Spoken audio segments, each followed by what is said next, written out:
नमस्कार आदाब दोस्तों। तो चलिए आज हम फिर लाए हैं देश दुनिया की तमाम छोटी बड़ी ब्रेकिंग न्यूज। तो खबरों को स्टार्ट करने से पहले आपसे छोटी सी रिक्वेस्ट है दोस्तों, अगर चैनल पर नए हैं तो चैनल को सब्सक्राइब करें, नोटिफिकेशन को ऑन करिए और वीडियो को लाइक करें, अपने दोस्तों के साथ ज्यादा से ज्यादा शेयर करें। तो आज की सबसे पहली और बड़ी खबर में आपको पंजाब के मुख्यमंत्री भगवंत मान ने बीते शनिवार राज्य में 1400 पुलिस कर्मियों की भर्ती करने की प्रक्रिया शुरू करने की मंजूरी दे दी है।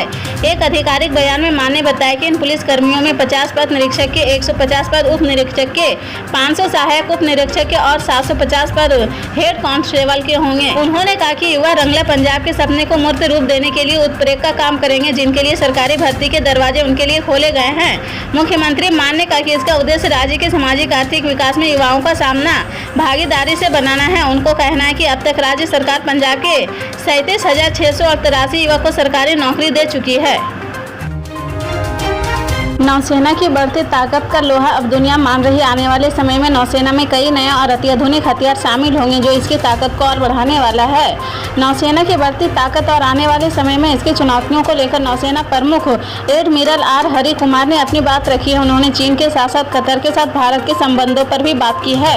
उन्होंने कहा कि हिंद महासागर में हम चीन की हर ताकत पर नजर बनाए हुए हैं। नौसेना प्रमुख ने कहा कि कतर में जो भारतीय फंसे हैं उन्हें लाने के लिए प्रयास किए जा रहे हैं। वहीं चीन के बारे में उन्होंने कहा कि हम चीन पर नजर बनाए हुए हैं।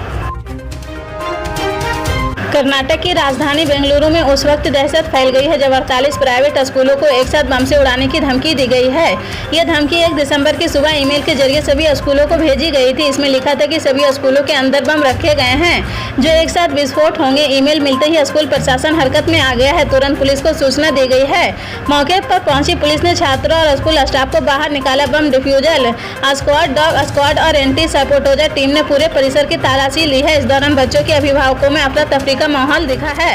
हर कोई आनंद फानन में स्कूल पहुंचने लगा है। बेंगलुरु पुलिस के एक वरिष्ठ अधिकारी ने बताया कि 48 स्कूलों को एक ईमेल मिला है जिसमें बम से उड़ाने की धमकी दी गई है। सभी स्कूलों को एक ईमेल आईडी से मेल किया गया है। ईमेल में दावा किया गया है कि स्कूल परिसर में विस्फोट लगाए गए हैं। हमें कान सेंटर से एक कॉल मिली है और हमने तुरंत अपनी टीमों को उन स्कूलों में भेजा है जो शहर के विभिन्न हिस्सों में स्थित है।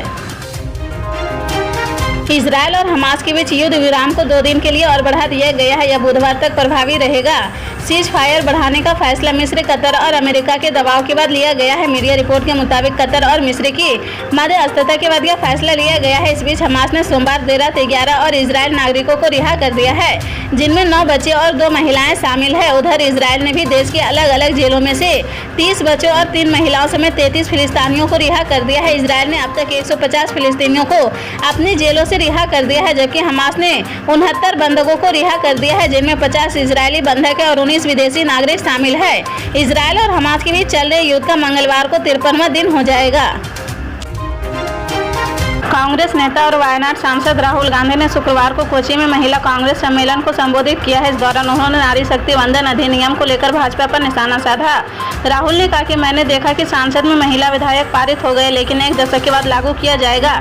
मैंने इतिहास में कभी नहीं देखा कि कोई बिल 10 साल बाद लागू होता है। भाजपा 10 साल बाद जो एकमात्र विधायक पारित कर रही वह महिला आरक्षण का विधायक है। कांग्रेस नेता ने आगे कहा कि मैंने कई वरिष्ठ दक्षिणपंथी नेताओं को सुना है जिन्होंने यौन उत्पीड़न के मामले में लड़की की पोशाक पर सवाल उठाए हैं। यह बेशर्मनाक है। यह पीड़ित को ही दोषी ठहराता। हमारे और आरएसएस के बीच यही अंतर है। हम पूरे मूल्य महिलाओं को लेकर संचरण में लड़ना चाहते हैं। यदि आप हमारी योजनाओं को देखें तो उनका लक्ष्य महिलाओं का समर्थन करना है। आज राजनीति माहौल नफरत और हिंसा से भर गया है। किसी भी प्रकार को हिंसा से सबसे ज्यादा पीड़ित महिलाएं होती है। उद्धव गुट वाली शिवसेना ने अगले साल होने वाले लोकसभा चुनाव के लिए अपनी तैयारियां तेज कर दी है। यूबीटी सेना के शीर्ष सूत्रों ने इंडिया टुडे को बताया कि उद्धव ठाकरे के खेमे के नेता और राज्यसभा सांसद अनिल देसाई अब लोकसभा चुनाव लड़ेंगे और उनके नाम पर मुहर लग गई है। लोकसभा चुनाव के लिए पिछले 2 हफ्ते से उद्धव के आवास मातोश्री पर कई बैठकें आयोजित की गई है। उसके बाद आखिरकार पार्टी नेतृत्व ने सांसद अनिल देसाई और सांसद अरविंद सावंत के उम्मीदवार पर मुहर लगा दी है। सीएम शिंदे की पार्टी शिवसेना के लोकसभा सांसद राहुल शिवाले के खिलाफ दक्षिण मध्य मुंबई लोकसभा क्षेत्र से अनिल देसाई की उम्मीदवारी लगभग तय है। हालांकि दक्षिण मुंबई लोकसभा क्षेत्र से वर्तमान सांसद अरविंद सावंत की पार्टी के भीतर से मिल रही शिकायतों के कारण पार्टी नेतृत्व इस बात पर भी विचार कर रहा है कि अरविंद सावंत को दक्षिण मध्य मुंबई से लड़ाया जाए और अनिल देसाई को दक्षिण मुंबई से मैदान में उतारा जाए। बंगाल की खाड़ी में एक निम्न दाब का क्षेत्र बन रहा है, जिसके अगले 2 दिनों में चक्रवाती तूफान में बदलने की आशंका है। मौसम विभाग का कहना है कि 4 दिसंबर की शाम तक यह चक्रवाती तूफान मिचांग आंध्र प्रदेश में मछलीपट्टनम और चेन्नई के तट से टकरा सकता है। मौसम विभाग के अनुसार बंगाल की खाड़ी में निम्न दाब का जो क्षेत्र बन रहा है उसका केंद्र चेन्नई के समुद्र तट से 800 किलोमीटर, मछलीपट्टनम से 970 किलोमीटर, आंध्र प्रदेश की ही बातापास से 990 किलोमीटर और पुडुचेरी के तट से 790 किलोमीटर दूर समुद्र में स्थित है। इसी तरह की पल पल के अपडेट जानने के लिए जुड़े रहे हमारे स्टार न्यूज के साथ। मिलते हैं अगली बड़ी खबर के